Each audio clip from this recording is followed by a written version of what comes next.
what I see there is there's a strategic function to the ambiguity in Acts 13 and 14. It's not just that hey, we got to hurry back to these towns and get this done. Like this is a threat to so there can be a threat, like you're saying, if there's not somebody leading. But the reality is they came back to appoint those that were stepping up to lead.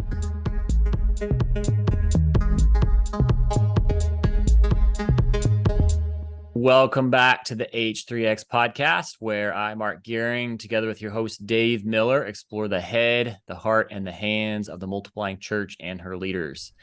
And today we're going to dive into that leader part of what it means to be a church that's multiplying leaders in depth. And so when we talk about what it means to see the church steward the task, it involves both the width of taking the gospel to new people and new places, but also the depth of health.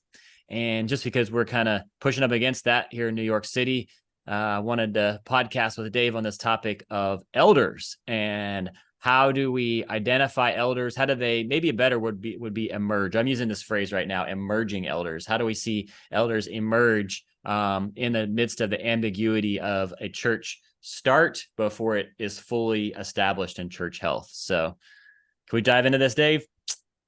Yeah, let's do it. Because, we're going to have all the answers and the precise silver bullet on how to get this done. Exactly. Well, that's what people want.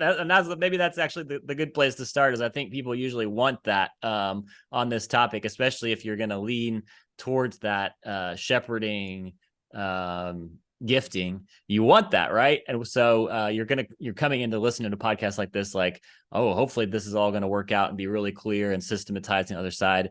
And honestly, I think that's where we need to start, because I don't think it will be, and I don't think it should be. And so when we look at that first missionary journey of Paul and Barnabas in Acts 13 and 14, you and I have talked on this many times, but as those churches are started, there's a period of time in between the church start, as Paul and Barnabas, they go to Cyprus, and then they go on up to Pisidian Antioch, to Iconium, to Lystra, to Derbe. And then it says they actually, there in Acts 14, they go back to each of those towns and they are exhorting them and they're appointing elders in those local churches, which means that if you go all the way back to that first church of the ones that were established, Pisidian Antioch would have the longest period of time from that backtracking back towards Antioch. So there would have been a considerable amount of time there that they were in that ambiguity between church start and church health. Right. So that's what we got to lean into is that ambiguity. Is there a purpose to that, and what is that? Well, I would say as far as the ambiguity and the few times that I've walked through it with churches that my wife and I have been a part of personally establishing, is that there is a season of when a church has come to the place to where it understands its need for elders. But until that point has come about, one of the roles that I've played as someone who is helping to launch that off the ground is I have been doing eldering as kind of like the fill-in, as the hold, because the one thing I will say on the outset in this ambiguity is the lack of any type of leadership is probably, in my experience so far, if there is no one who says, I take responsibility for this body, the likelihood of that body surviving is next to nothing. So regardless of when or who, what's important is that someone is taking ownership and responsibility for that body. And ultimately that we see from Acts 13 and 14 that elders have to be established in order for any type of longevity to happen in churches that we're going to plant. And so, I know that that's not going to give us clarity in the process, but I am saying it is worth going through the ambiguity and this messy season of figuring it out because it's necessary and biblical. Yeah, it is. And I think not only is it worth going through it, I think when I interact with guys that are leaning that direction, maybe they're a part of a pioneering work and they are leaning that direction towards shepherding, and that's a gift that they bring to the table. They see ambiguity. See if this resonates for you, Dave. They see ambiguity as a threat to be dealt with and removed. And so The clarity is the ideal, the clarity is the goal. And so if there's any ambiguity that needs to be moved towards and fixed and dealt with. And then but what the result of that is, if that is moved towards before it's emerging functionally eldering, you get organizational before relational, as the way I put it. And so what I see there is there's a strategic function to the ambiguity in Acts 13 and 14. It's not just that hey, we got to hurry back to these towns and get this done. Like this is a threat to the, I mean, so there can be a threat, like you're saying, if there's not somebody leading, but the reality is they came back to appoint those that were stepping up to lead. And so it emerged, though, rather than organizationally, where they said, we need somebody in charge, you, and they just picked somebody. Instead, they allowed the function to follow the form. Somebody was doing the work, and they say, oh, who do you guys think? Yep, they're actually doing the work. That's your elder. Let's recognize it so that as this grows and as threats come in, we know who we're going to. And so I think that would be the key piece that I see in terms of the width and depth of recognizing that ambiguity shouldn't exist for a long time, but it allows for the leaders to emerge functionally rather than through title. So what are your thoughts on that? So, well, I was going to ask a question of you in that regard, because you're looking at the description in Acts 14 that they appointed leaders as a recognition of those who were aspiring to the office, rather than the selection of the apostles just picking someone and telling them that they had a title and a role, right? Yeah. Am I saying that correctly? Yeah. Okay, so I know that when we read Acts 14, we can't get to that point of view from just Acts 14. So pull for me other places where you see what Paul is doing and the way in which the apostles behave that lend to your understanding that that's the way that they would have appointed leaders. Yeah, good question. You see what I'm saying? Yeah. So I think we read in 1 Timothy 3 and then Titus 1. These are the two spots that people will go to when we talk about elders. And these letters are written later in Paul's journeys and in his work. But clearly that has been a policy is the wrong word, but that's been a practice, or sure, just the way he looks at it. Yeah, that's been the way he's looking at it throughout the work that he's been engaging in. And so so there's an emphasis on character. So in what Paul is exhorting Timothy to look for, there's an emphasis on character, right? And then Titus go and establish that which is left undone. So there's an emphasis on character, and then there's the ability to teach, the ability to lead your own household. Some of these specific characteristics that come from those two passages. That and then, like you said, there's let this be somebody who's aspiring to the role is another qualification within that. And so it would seem that if that's what Paul is saying to these leaders to go and establish that in these other works, that was probably what he did in this first journey as well. And so they were coming back to look for who was taking ownership, who was aspiring to it, and then had the character qualifications. And those within that church were acknowledging this is that guy. And then they were just publicly coming alongside of that and saying, all right, these are your elders. Well, the old adage is that when there's a leadership gap, leaders fill the gap. Right. And so I think what you're talking about wrestling here is if we're going to be leaders who are going to go and be establishing the new works, if we're always filling the gap, then we're going to bottleneck the emergence of new leaders, because if there's not a gap, there's not an environment, or there's not a capacity that's left open for leaders to emerge, then they won't. And so people who are naturally gifted that way, or who want to be that way, whether for good or bad, by the way, because we have to figure out if their character is going to fit or not. That's right. But whenever there's a gap in leadership, leaders will fill that gap. And one of the ways that I think you're hinting at, I think is dead on, is we can actually hinder the emergence of those leaders by not allowing a little bit of that chaos and vagueness to be there, to see who is going to say, something has to be done about this and steps into that role or starts to take on some of that responsibility to help do what we know needs to be done, which Right. is bringing a little bit of order and direction to what's happening. Yeah. And like you said, not only just says something needs to be done about this, but if the job of eldering is to bring health to the church and establish it and help it to grow, and there's chaos, sure hope that elder can step into that chaos and bring some order to it. If they can't, then it's just a title. And so, yeah, if there's that gap, that need is there, what better way to identify an elder than to allow that to exist and then see who's stepping up to elder and functionally elder within it before there's even a title. And then that it's their character is going to be in the right spot. Their maybe hopefully their reason for wanting to step into the role is going to be more clear. I mean, it's not always going to be clear. They could be bad motives, but more clear that they're doing it not for the title, but because of they see the need. Yeah, and I think honestly, a community will recognize leadership. Yeah, Communities recognize that's right. leadership, and so it's not that I have to go and say, "Oh, hey, I see this guy is doing X, Y, and Z," and I'm recognizing that he's emerging as a leader. We'll see it, we'll understand it, but so will the Right. community. And so, even whenever you start seeing a community gravitate towards a person, so little simple practical things is I'm sitting. Let's say I'm sitting with a group that's moving towards becoming a church and desiring to take on that role. We start looking for an elder. Just look at whenever a question comes up in the Bible study or in terms of direction, or if there's a conflict, or if anything happens, watch the eyes in the room, watch the behavior of the people in the room, and see who everybody turns to get answers. Right.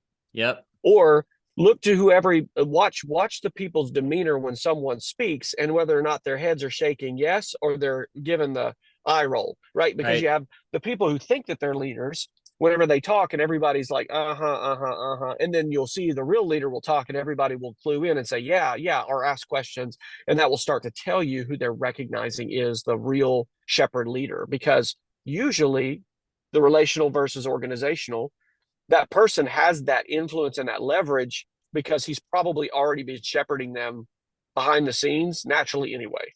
Right. I mean, we've talked about this various versions of this story before, but I have a version of my own of stepping into a legacy leadership role in a traditional church years ago, and it was definitely a wake up call to go to some of the first business meetings and some of the meetings of the church where it's open to other people being there. Who stands up and who listens to who when they stand up is not always wasn't necessarily the person with the title of pastor behind their name and the paycheck. Right. It was oftentimes the person who was in the trenches. They were talking to people. They knew what was going on. They were leading behind the scenes. And so it was a real wake up call to, first of all, connect with that person, but then be that kind of relational leader that's digging in and leading in that kind of way. The way I used to do that is whenever I was working on church staffs and wasn't the quote unquote senior pastor, I would always ask the pastor in the interview process who the pastor of the church was, just to see Yeah. what their response was, to see if they really understood that existed in the body, or Yeah. if they were. Now, if a pastor had been there for decades, like if they've been there for 12, 15, 18, 20 years or whatever, then oftentimes they are the pastor of the church. Right. But what we're looking at is who's actually leading the body. And I think every body has multiple shepherds, whether they're Yeah. titled or not, Yeah. that people look to for leadership. Good point. Good point. Well, So what were you gonna I say? was going to ask you one more question on this thought. Yeah. So what are the things that you want to be looking for practically yourself that start to clue you in as well? Maybe other than what we discussed. To identify that elder. Yeah. Uh-huh. I think what I'm looking for is somebody who is taking ownership of the needs of the church and providing leadership. And I think, quite honestly, Dave, when I usually interact with somebody who's like pretty strong shepherding, they want to be a peacemaker and they want to lead by consensus. And that's not what the church needs. Is always for somebody to come in and try to get a temperature of the whole room and then, hey, this is our plan.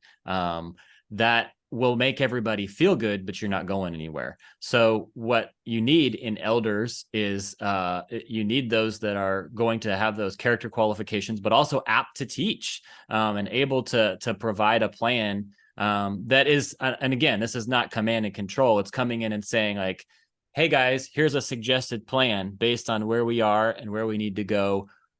What do you think? And so getting feedback, open to feedback, but being a leader in that way would be a big piece of it. So if it's somebody who's coming in and trying to take over, that's a whole nother issue. But if it's somebody who's coming in and understanding where the church is, what the vision is, and then they make a suggested plan and they're doing it with bringing people along, that's how you begin to see you've got an elder. Something that we are processing through locally in terms of just what that looks like for that elder as they eld. I think the thing I've been I like processing that, through the Dave, verb, you're elding. as Very they nice. eld. Yeah. That's a John Wimber thing, by the way. I stole that, but elding.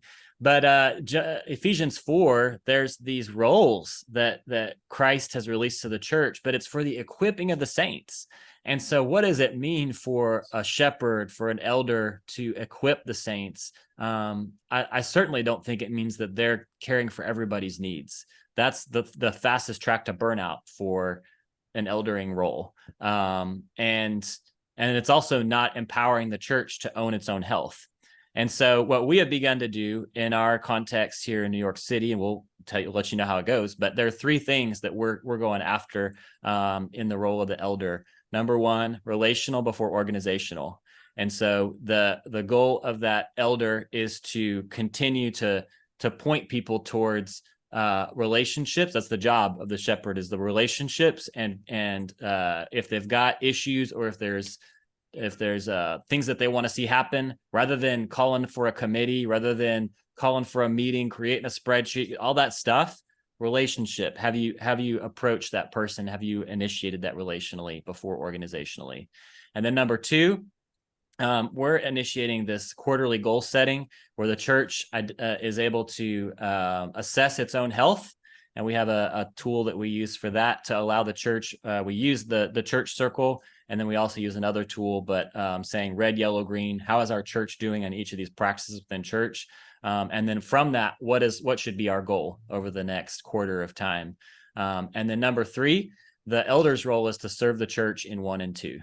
And so if the church evaluates, hey, there's some unhealth in this area, there's some needs in this area, and then sets goals, and people are frustrated or whatever around that, their job is to relationally say, hey, who do you need to talk to, or who needs to take ownership of this to help to guide the church forward in those pieces. So that's what we're going after, is 1, 2, and 3. And that tool is something I think would be super helpful, if you don't mind just providing a link even in the show notes for that, just for someone to be able to peek into it and see.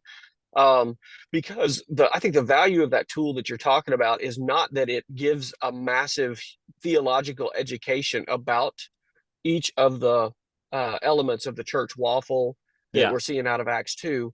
But what it does do is it says, these are the core DNA that we need to be focused in on over time. And so instead of it being you need to know everything about these 12, it's saying these 12 are everything that we need to be living out. Exactly. And the genius of it is that it keeps the main thing. And by doing so, they will continue to learn and grow deeper and deeper and deeper into each of these elements to see how, practically, theologically, biblically, these things start to emerge and make a difference in the DNA and the longer patterns of the church health on its own, but also its reproduction into other bodies and other churches and other believers as they evaluate, are these things being passed along? And if not, why? And so that is, it empowers a body to look at themselves through the lens of what they should be looking at themselves through. Because sometimes the hardest thing for an elder to learn, who's just emerging and learning and growing and being challenged into this role, is not so much does he know how to do everything, but is he know what's most important to be done? Yes. Right. And so instead of overwhelming them with a bunch of administrative things or a bunch of program things or a bunch of the classic leadership things that we tend to think of from church background people in the United States, because we usually come from larger organized legacy kind of environments, that those pieces that usually are needed among a leader of a more established, larger organized church aren't needed when it comes to a church start that may just have, 15 to 20 or 30 people in it. That these environments are highly relational. Yeah. And because of that, that relational piece is the most important thing on the front end. And also understanding what is the DNA that's going to make us grow to become the healthy church we need to be. And that's why I love that tool, is because it puts the focus on the relationship with the church and the Yeah. core DNA pieces that we need to be walking in together. And the main piece that I like about it, Dave, is it causes the church to own that Ephesians 4, being equipped for whatever it means to be shepherding. Well, what does that mean? Well, it means like we got to identify, first of all, what is health? Because if we're moving towards something, what is the goal? And then where are we now? And how do we take ownership of what we need to move towards? So then rather than it being, because I think most traditional pastors and church settings, the pastor does everything and it's their job to fix all these things and it's their job to do all this stuff. It should be their job to help the church to identify health and help the church move towards health. The other tool I'd love to give everybody is just the little 15 character study that's got the kind of the icons as far as what does First Timothy require in terms of character, and just the verses that go along with that, and then being able to use that tool as we established elders in the second church, ICC, that Ann and I were a part of, and are still very much a part of, but we've launched out into the newer work again. But we just took those icons of the 15 characteristics and literally were like, okay, here's a candidate that that aspires to be an elder that the church recognizes should be someone that we should look at. And we literally put them in the middle of the room and said, okay, here's the 15 characteristics. Church, is there anyone who has a way of saying they're highly encouraged because without question, this candidate, hey, gave me a thumbs up. Do you see that? Yeah. This, I know on the Zoom call, whenever I make hand motions, earlier confetti came. It messes me up. But we're sitting there and going, okay, is there a way that we can encourage the candidate and say, yes, clearly we see this in your life, and now we get to speak into you the ways in which you have blessed us, and to say thank you for them. That's good. Is there a way in which we could say, hey, we see it in you, but here's an element where we think you could grow in that, and we want to see and help you grow in that? Or is there an element that we're saying, no, you don't have that, and that matters to us, and we need to talk with you about this area? Okay, that was an intense, like, to be the guy being put in the middle of the community and being, 360 like that was, I mean, it's not exactly something everybody wants to jump into, but it turned into an incredible time of encouragement and affirmation. And the body ended up looking and going, yeah, we all think very highly of this guy who is wants to be our elder, we think should be an elder. And whenever we got done, everybody was like, this makes total sense. Let's pray and thank God for who he's brought to us to be the elder of this church. And it wasn't even a debate. It wasn't a vote. It was like everybody sat in the room going, yep, we got it. Makes sense. It's great. It's great. Well, we'll include those two tools and that wineskin in the show notes for you guys to vet. Why don't you go field test it and try those pieces and see what you come up with? I'm sure we'll kick it around some more. I just want to reiterate the importance that if someone does not have the responsibility and is willing to take on the responsibility and the consequences of leadership within a body with another, it doesn't need to be alone, that we're not going to see longevity in these churches. They will evaporate, they will dissipate without someone who's going to own this leadership role within the body. And so I think it's super helpful discussion you brought up, Mark, because it's really important for our churches to be able to last and to reproduce. Last and reproduce. And then my 2 cents would be that has to emerge out of that leadership vacuum. We have to allow it. I mean, like you said, somebody's got to own it, but we can't just give a title to somebody because we know we need elders. That's the other side of that, where it's like, hey, we gotta have this piece. Let's pick somebody and let's just slap this title behind their name, and then we've got our elder. That doesn't work either. So, all right, guys. Well, thanks for diving into this with us, and we'll keep talking on this. Thanks for listening, for watching. If this content has been helpful for you, please take a minute to rate, review, and subscribe to the podcast. It really helps us to get this content out there farther, to serve Jesus, grow his kingdom, and accomplish the Great Commission until there is no place left. Much love to you guys. See you next time.